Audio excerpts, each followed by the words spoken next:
Hello, crafty friends. Welcome back to Neffy Crafts and Scraps. I'm so excited to be here today on a Thursday again to throw it back to 2021, where I'm going to be sharing with you this layout I created with a shaker element in 8.5 by 11 size. I am your host, Neffy. I am so excited to have you here. If you haven't already, please join us, subscribe, like, and share, and follow me on socials. And I am throwing it all the way back today to 2021.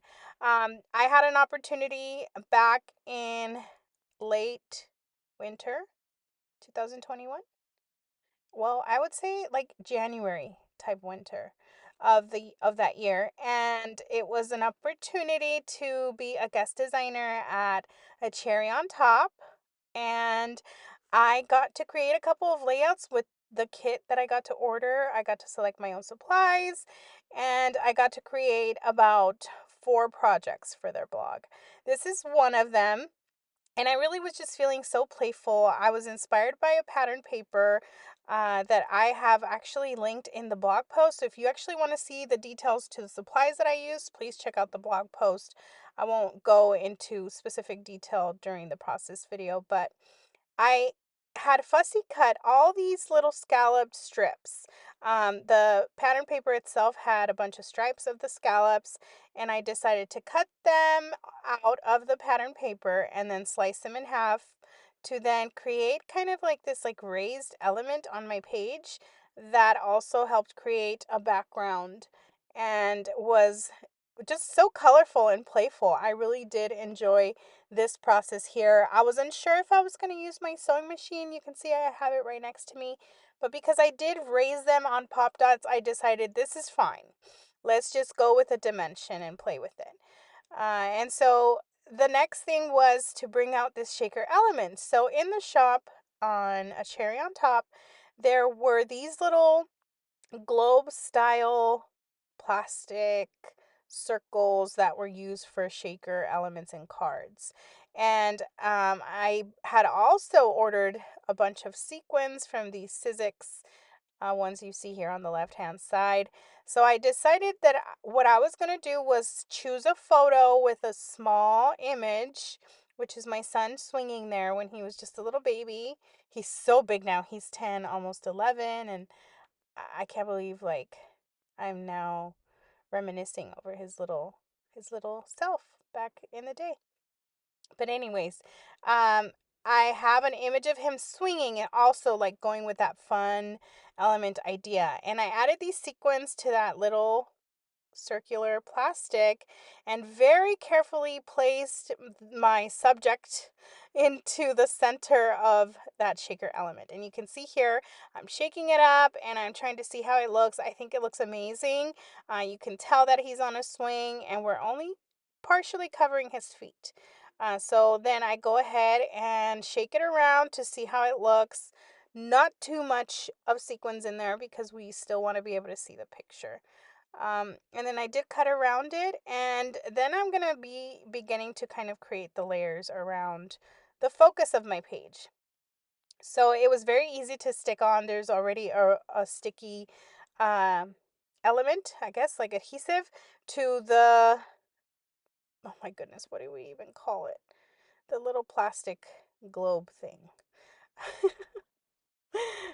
And so now I'm going around it again through the pattern papers that I had selected and trying to find layering. Now that I look back, if there's something that I could have done differently was to have added some trim around that kind of like flat edge that I have on the shaker.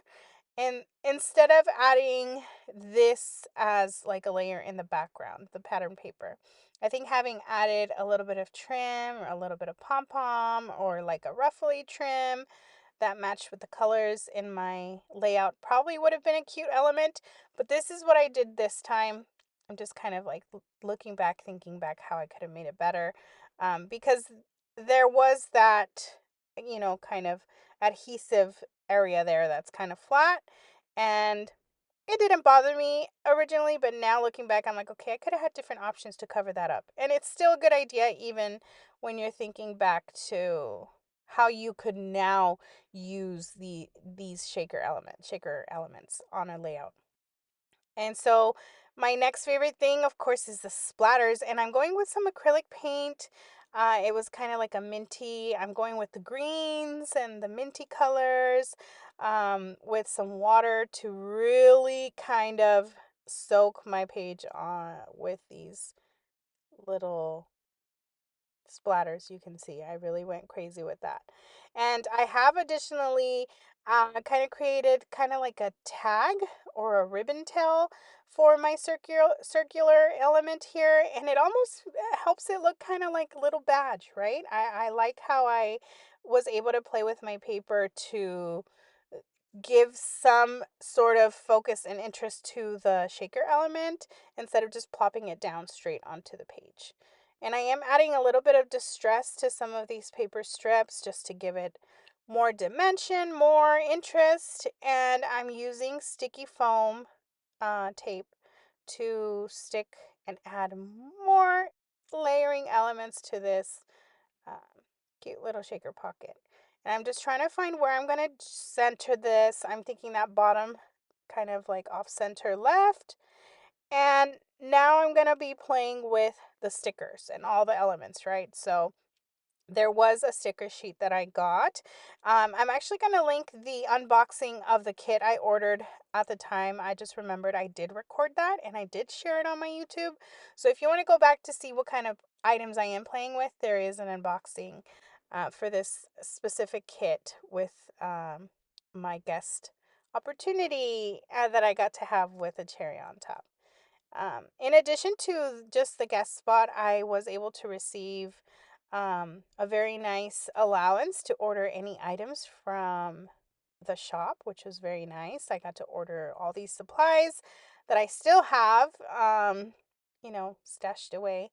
And I am really considering bringing back that little shaker element and try a different layout, a different kind of you know, way to play with it, because there was about 5 in the pack, and I think I still have about 4 because I only used this one.